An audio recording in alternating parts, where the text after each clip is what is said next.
Hello friends, Adobe Lightroom ये आपने काफ़ी जगह पे नाम सुना होगा कि अडोब लाइटरूम पता नहीं क्या है, क्या कुछ इसमें एडिट होता है। जो भी प्रोफेशनल है वो अडोब लाइटरूम में ही एडिट करता है, तो बहुत इजी है, कोई इसमें मसला नहीं है। मैं पहले आपको बता दूं अडोब लाइटरूम यूज़ क्यों किया जाता है। हमारे मतलब आपको मत सिखा, चल। फोटोशॉप भी है, अडोब लाइटरूम बनाने का क्या मकसद था। बेसिकली अडोब लाइटरूम एक मल्टीपल इमेजेस, जैसे फोटोग्राफर एक वेडिंग पे या किसी भी इवेंट पे बहुत ज़्यादा इमेजेस कैप्चर करता है, नहीं तो उस इतनी ज़्यादा इमेजेस को एडिट करने के लिए ना, उसका टाइम सेव करने के लिए अडोब लाइटरूम डिज़ाइन किया गया है। मतलब कुछ प्रीसेट्स होते हैं इमेज के जो उसने पहली इमेज पे लगाए हैं, कलर शलर सेट करके सब कुछ चिट्टा काला करके जो उसने सेट कर लिए कलर्स, वो सिर्फ उन कलर्स की जो रिसिप्ट है उसको कॉपी करेगा सब कुछ और अगली सारी इमेजेस में पेस्ट कर देगा। मतलब copy paste copy paste copy paste, तो सारी इमेजेस के जो कलर्स हैं वो सेम एज इट इज एक जैसे हो जाएंगे। एज कम्पेयर टू अगर वो फोटोशॉप में जाएगा तो उसको हर बार control B control A control B इस तरह से सब कुछ बार बार से सेलेक्ट करना पड़ेगा, फिर भी कलर टोन सेम नहीं आती है। बैच प्रोसेस को एडिट करने के लिए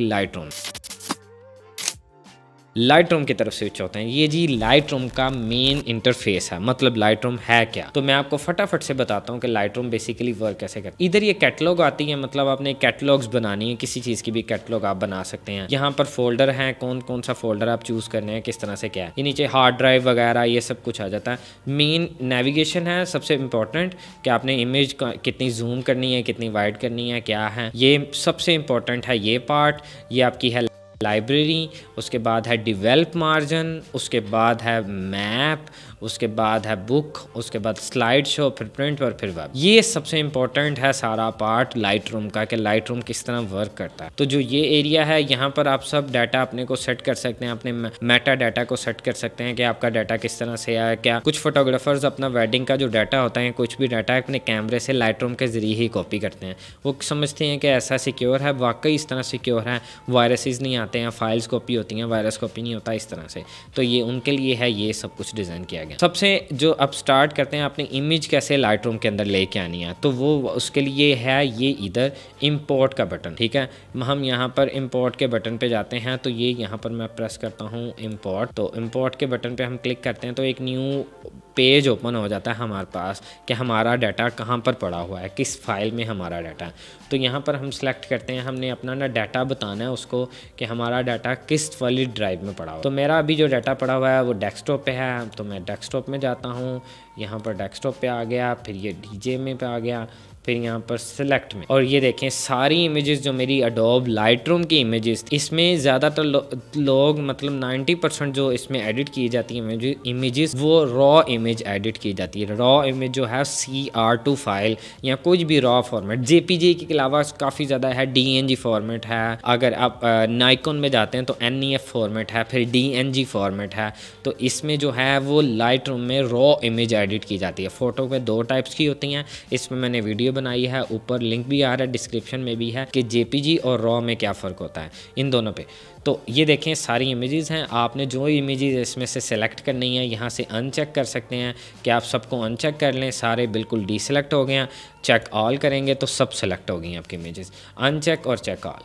अब मैं अनचेक करके इसमें से अपनी मर्ज़ी की इमेजेस उठा सकता हूँ, कि मैंने ये वाली इसमें एडिट करना चाहता हूँ, ये वाली एडिट करना चाहता हूँ, या ये वाली करना चाहता हूँ। मैंने अनचेक कर दिया सारी। उसके बाद ये मोड है फ्रेंड्स, देखें इस मोड से आपको इमेजेस बड़ी नज़र आती हैं, मतलब बड़ी इमेज नज़र आती है। ये टाइल्स मोड है, इसमें सारी छोटी छोटी इमेजेस सब इमेजेस नज़र आती हैं। तो हम क्या करते हैं कि इसमें से ना चेक ऑल कर लेते हैं, हमने सारी इमेजेस ही इंपोर्ट करनी है। तो यहाँ से हमने अब इधर इंपोर्ट पे हम क्लिक करेंगे यहाँ पर। तो जैसे हम इंपोर्ट पे क्लिक करेंगे ना, तो सारी इमेजेस इधर जो है ना ऑपरेशन स्टार्ट हो गया, इमेज इंपोर्ट स्टार्ट होनी होगी। मतलब फेंचिंग डाटा और फेंचिंग जो है ना, जितना भी डाटा है ना, मतलब इमेजेस का और इमेजेस के पीछे जो इन्फॉर्मेशन होती है वो इन्फॉर्मेशन सारी इसके अंदर इंपोर्ट होनी स्टार्ट हो गई है। और यहाँ पर नंबर्स आप देख रहे हैं 1 2 3 4 कौन कौन से नंबर हैं, और यहाँ पर आप इसको ये अब आपके पास सारी इमेजेस आ गई हैं यहाँ पर। अब ये आपके पास जो लाइब्रेरी वाला इंटरफेस है, ये सिर्फ इमेजेस को इंपोर्ट करने के लिए। इमेजेस अगर आपकी कोई फ़ोटो, जैसे ये वाली मेरी इमेज है, ये सीधी नहीं है, मतलब ये इमेज सीधी नहीं है, तो इस वाले पोर्शन में आप इस इमेज को मैं सीधा कर सकता हूँ, इसको मैं ऐसे सीधा कर सकता हूँ। यहाँ पर मैं अपनी इमेजेस को मार्क कर सकता हूँ। मार्क का मतलब है कि मैं अपनी इमेज को कितने स्टार्स देना चाहता हूँ, सपोज़ मैं इसमें इमेजेस में मैं देखता हूँ कि मुझे ना यहाँ पे मैं थंबनेल्स है ना इसका साइज़ थोड़ा सा इंक्रीज़ कर लेता हूँ, फ़ोटोज़ थोड़ी बड़ी नज़र आती हैं इससे या छोटी नज़र आती है। तो मैं इसमें जाता हूँ, मैं कहता हूँ मेरी ये वाली इमेज थोड़ी ज़्यादा मुझे अच्छी लग रही है, तो मैं इसको 5 स्टार्स दे देता हूँ। तो इससे मुझे पता चल जाएगा ये 5 स्टार वाली है और ये वाली ये है। और मैं एट द एंड सेलेक्ट भी कर सकता हूँ कि 5 स्टार वाली जो इमेजेस हैं उसको अलग कर दो और 4 स्टार वाली इमेजेस अलग कर दो। तो मैं इसमें से सेलेक्ट कर लेता हूँ सारी इमेजेस। सपोज़ ये वाली इमेज को भी मैं 5 स्टार दे देता हूँ और ये वाली इमेज को भी 5 स्टार दे देता हूँ। अब 5 स्टार वाली मेरी इमेजेस साफ़ नज़र भी आ रही हैं कौन सी इमेजेस हैं। अब मैं सपोज़ ये वाली मेरी जो इमेजेस हैं इसमें से मैं किसी भी इमेज को अगर एडिट करना है मैंने, तो वो लाइब्रेरी वाले में एडिट नहीं हो सकता। इसमें सिर्फ कैटलॉग्स मेरी डिसाइड हो सकती हैं कि मैंने कैटलॉग क्या बनानी है। जैसे कि मैंने बेबी शूट्स की कैटलॉग अलग कर ली है, वेडिंग शूट्स की कैटलॉग अलग कर ली है, इस तरह से मैं ये सेट कर सकता हूँ। और इस तरफ अगर जाते हैं तो ये देखें कीवर्डिंग कि मैं अपनी इमेजेस के ऊपर मतलब नाम लिख सकता हूँ, नेम चेंज कर सकता हूँ, कीवर्ड लिस्ट एडिट कर सकता हूँ, इस तरह से ये सब कुछ। ये देखें इस तरफ नेम आ रहे हैं कि अपनी इमेजेस का ये कॉपीराइट, किसका कॉपीराइट है, मेरा नेम लिखा हुआ है। ये इसके ऊपर मैंने एक डिटेल में वीडियो बनाई है कि आप अगर फोटोग्राफी करते हैं और आप अपनी इमेजेस सिक्योर करना चाहते हैं कि ये डाटा आपका है, आप क्लेम कर सकते हैं किसी भी जगह पर, तो वो किस तरह से है। इसका लिंक में डिस्क्रिप्शन भी ऊपर भी आ रहा है कि आप अपनी इमेजेस को कैसे सिक्योर कर सकते हैं। तो ये देखें ये आपके पास टोटल ये हिस्टोग्राम्स आ गए ऊपर और ये सब कुछ आ गया इस तरह से। अब इसमें इमेजेस एडिट करने के लिए हमें जाना पड़ेगा डिवेल्प जो मार्जिन है, मतलब डिवेल्प वाला जो इसका पोर्शन है उसमें इमेजेस एडिट होती हैं। अब जैसे मैं डिवेल्प पे क्लिक करता हूँ तो देखें टोटली इंटरफेस अभी चेंज हो जाएगा और ये टोटल इंटरफेस चेंज हो गया। अब मैं जिस इमेज पे क्लिक करता हूँ ना तो देखें बिल्कुल ही चेंज इंटरफेस हो गया। मतलब जैसे ही मैंने क्लिक किया है ना तो देखें इस तरफ मेरे सारे प्रीसेट्स आ गए हैं जो इसके अंदर मतलब प्रीसेट्स बने होते हैं। जो भी मैं प्रीसेट अप्लाई करूँगा इमेज उस तरह की हो जाएगी। सपोज मैं इसमें इसको खोलता हूँ, प्रीसेट में ये वाला अप्लाई कर देता हूँ मैं, ये देखें चेंज हो रहे हैं साथ में प्रीसेट्स। मतलब इसमें काफ़ी प्रीसेट्स होते हैं, आप जो भी इसमें से लगा सकते हैं। उसके ऊपर आते हैं, ये नेविगेशन बार है, इसमें हम इमेज को जूम कर सकते हैं, यहाँ से ऊपर कर सकते हैं, नीचे करके देख सकते हैं कि इस वाली जगह पे क्या है, इस वाली जगह पे क्या है, ये सब कुछ कर सकते हैं। इसको वापस हम फिट पे कर देते हैं, मतलब नेविगेशन बार को ओपन कर लेते हैं और फिट पे कर देते हैं। यहाँ पर हमारी इमेज फिट हो गई। तो अब देखें इस तरफ हमारे पास जो है ना फ्रेंड्स ये आ गया, ये हमारा सबसे मेन पैनल है। इस पैनल में हम कलर ग्रेडिंग करेंगे अपनी इमेज को, ठीक है। ये इस वक्त इमेज में जो मैं कलर ग्रेडिंग करने जा रहा हूँ ये बहुत इंपॉर्टेंट है समझने के लिए लाइटरूम वर्क कैसे करता है। ये देखें ये हमारा है सबसे पहले टेम्परेचर। अगर आप टेम्परेचर को नहीं समझते, केल्विन वाइट बैलेंस क्या है, के वाइट बैलेंस मतलब क्या है, ये वो है। तो इसके ऊपर मैंने एक डिटेल में वीडियो बनाई है, वो भी देख सकते हैं कि के वाइट बैलेंस कैसे वर्क करता है। तो ये केल्विन वाइट बैलेंस है। उसके बाद ये टिंट है, मतलब कलर ग्रेडिंग करने के लिए, कलर सेटिंग करने के लिए। नीचे एक्सपोजर है, उसके नीचे कंट्रास्ट, फिर हाईलाइट, शेडोज, ये सब ऑप्शंस में आपको बारी बारी करके इस पिक्चर को पूरा हाई एंड हम एडिट करेंगे कि किस तरह इसको हाई एंड एडिट कर सकते हैं। तो मैं पहले थोड़ा सा इसका एक्सपोजर नीचे करूँगा तो देखें इमेज का कितना अच्छा एक्सपोजर नीचे करके अच्छी लगने लग पड़ी है। एक्सपोजर बहुत ज़्यादा था इस इमेज का, इधर हमने डाउन कर लिया। उसके बाद हम देखते हैं इसका जो है ना, मतलब यहाँ जूम करके कि इसके जो है ना टेम्परेचर थोड़ा सा आगे कर लेते हैं, थोड़ी सी ना डे लाइट टाइप मतलब आनी चाहिए।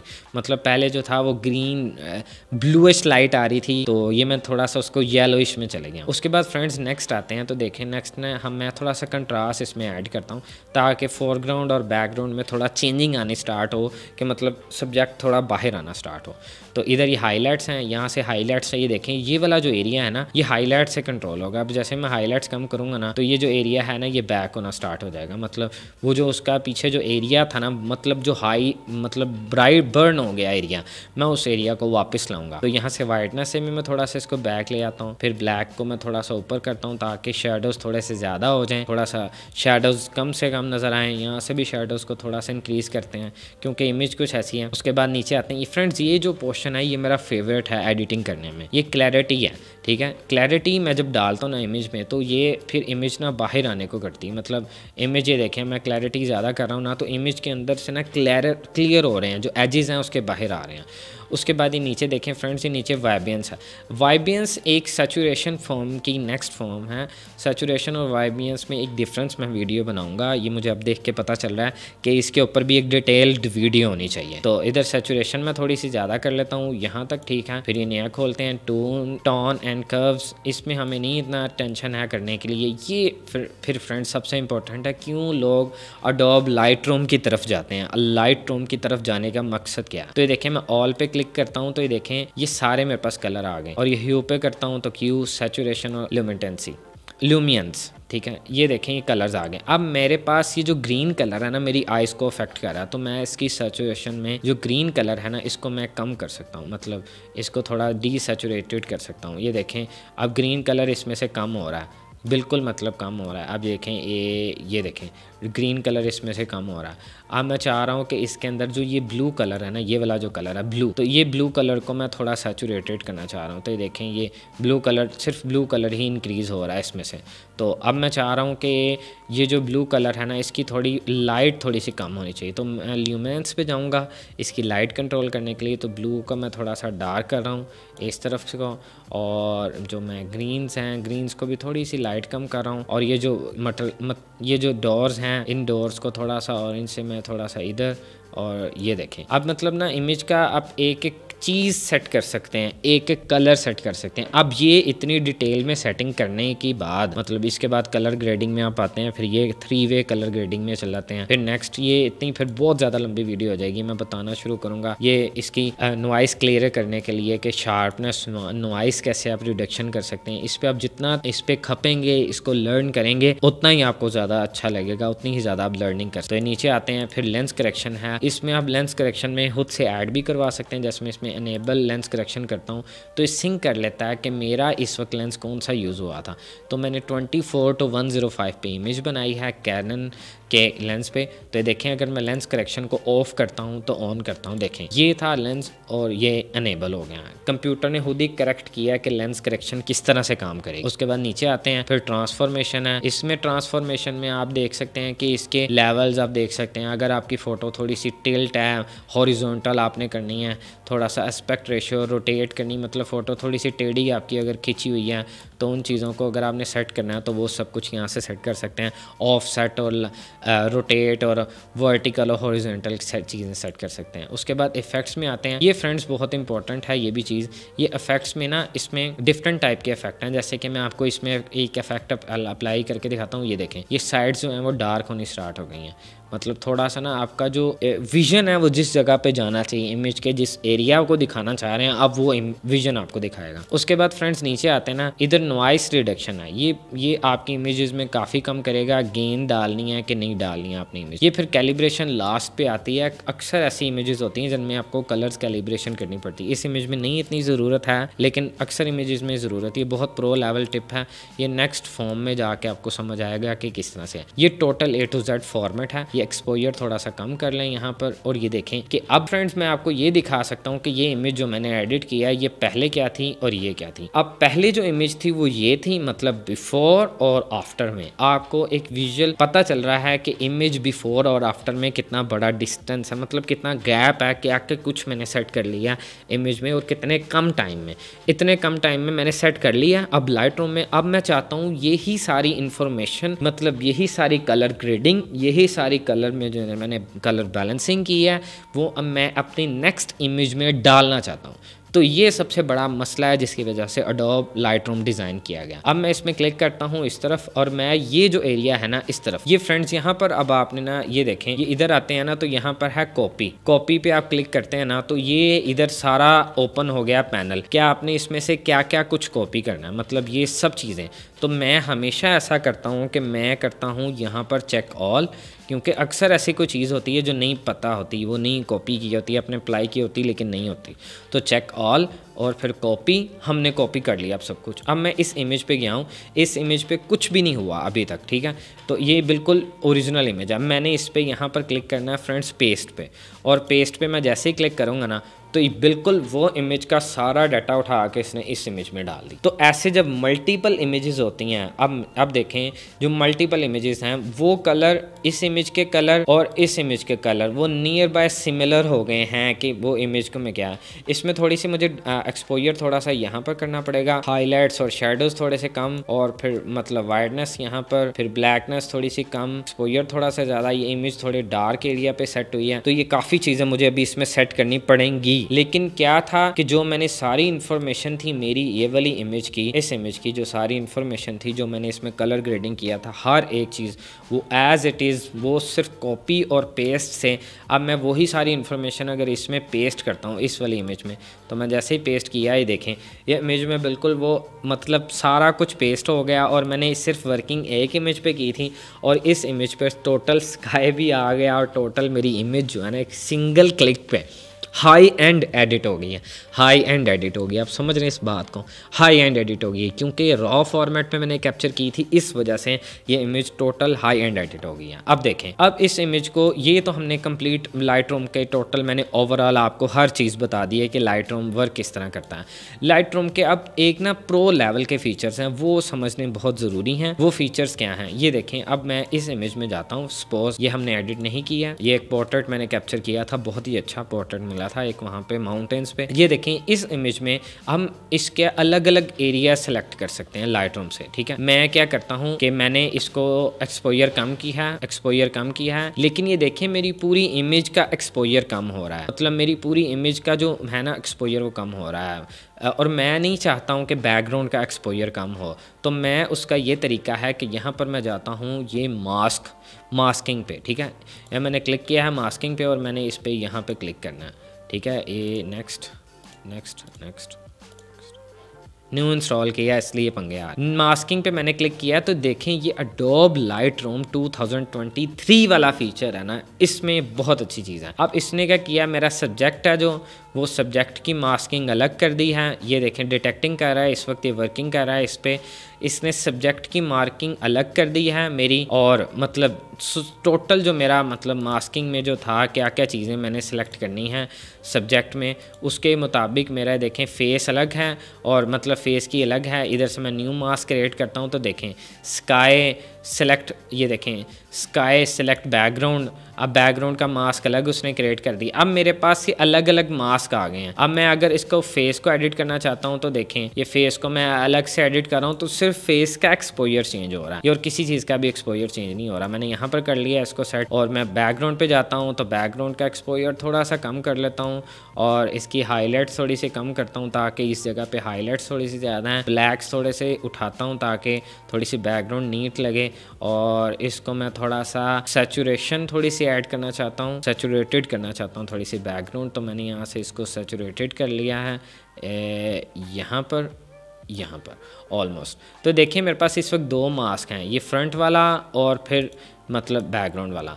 तो दो मास्क का मतलब ये है, ये देखें ये और ये, मतलब इस वक्त दो सेलेक्ट हैं। पहले वाले लाइट रूम में ये फीचर नहीं था। ये वीडियो बनाने का मकसद ये था कि अडोब लाइट रूम 2023 में जो ये फीचर उन्होंने डाल दिया है ना, आउटस्टैंडिंग फीचर डाल दिया, बहुत ही अच्छा। इससे काम बहुत फास्ट में हो जाता है। अब देखें हमारी जो इमेज है वो अगर हमने एडिट कर ली है फाइनलाइज, ये वाली अगर हमने इमेज फाइनलाइज हो गई, अब हमने इस इमेज की आउटपुट निकालनी है, इनपुट से लेके आउटपुट तक। तो मैं क्या करूँगा, फाइल, देन मैंने प्रेस करना है एक्सपोर्ट, मतलब फाइल, और फिर मैंने आना है एक्सपोर्ट पे। एक्सपोर्ट पे मैं क्लिक करता हूँ ना तो इधर मेरे पास सारा आ जाता है कि मैंने कहाँ किस जगह पे सेव करनी है। मैं डेस्कटॉप पे सेव कर रहा हूँ, मैं यहाँ पर इसका फोल्डर क्रिएट कर रहा हूँ और ये मेरा नाम है इमेज का, ये वाली इमेज का ये नाम है। और इसके मैं नीचे आता हूँ तो देखें नीचे में इसकी JPG क्वालिटी आपने 100 कर लेनी है, 100% पे क्वालिटी पे। देखें इसके बाद आपने ये कलर रेंज है sRGB इज द बेस्ट, मुझे अच्छा लगता है फॉर्मेट। यहाँ पर फ्रेंड्स आपने जो पिक्सल्स है ना आपके, वो आपने 350 करने हैं। मेरे मुताबिक लाइट रूम में 350 निकालने चाहिए अगर रॉ वाली आपके पास इमेज है। रिमूव वाटरमार्क कुछ भी नहीं है, ऐसा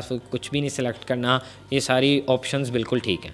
उसके बाद एक्सपोर्ट पे क्लिक करते हैं। जैसे अब करते हैं तो यहाँ पर एक्सपोर्टिंग 1 फाइल आपकी एक्सपोर्ट हो रही है। अब ये 1 फाइल तो एक्सपोर्ट हो रही है, लेकिन एक और चीज़ बहुत अहम है आपके पास कि आपने अगर एक से ज़्यादा फाइल्स कैसे एक्सपोर्ट करनी है, तो यहाँ पर हमने Ctrl+A करना है। देखें ऐसे मैं क्लिक कर रहा हूँ तो ये Ctrl+A करने से सब फाइल्स मेरी सेलेक्ट हो गई हैं। अब आप फिर क्लिक करेंगे फाइल और एक्सपोर्ट पे, तो ये आपके पास सारी फाइल्स आपकी यहाँ पर एक्सपोर्ट हो जाए। आपने सिर्फ सिंपल वैसे ही प्रेस करना है कंट्रोल A करने के बाद। तो इसकी तरह आपकी सारी फाइल्स एक्सपोर्ट हो गई हैं। अब हमारे पास जो फाइल आ गई है वो हम अपने अडोब फोटोशॉप में भी इंपोर्ट कर सकते हैं। हमारे पास वो जो है फाइल वो अडोब लाइटरूम में आ गई है। अडोब लाइटरूम की फ़ाइल हम किसी जगह पे भी लेके जा सकते हैं। हमारे पास जो आउटपुट आ रही है वो JPG फॉर्म में आ रही है। आई होप आपको समझ आई होगी लाइटरूम की। टोटल ये 20 मिनट्स की वीडियो है। आप अगर कंप्लीट देख लेंगे तो लाइटरूम काफ़ी हद तक आपको समझ आ जाएगा कि लाइटरूम किस लिए ज़रूरी है फोटोग्राफर्स के लिए और किस लिए ज़रूरी है बैच प्रोसेस फास्ट वर्क करने के लिए, live colour grading, speed up colour grading करने के लिए क्यों ज़रूरी है। इसमें वो चीज़ें रिमूव नहीं होती हैं, पिंपल्स वगैरह ये सब चीज़ें।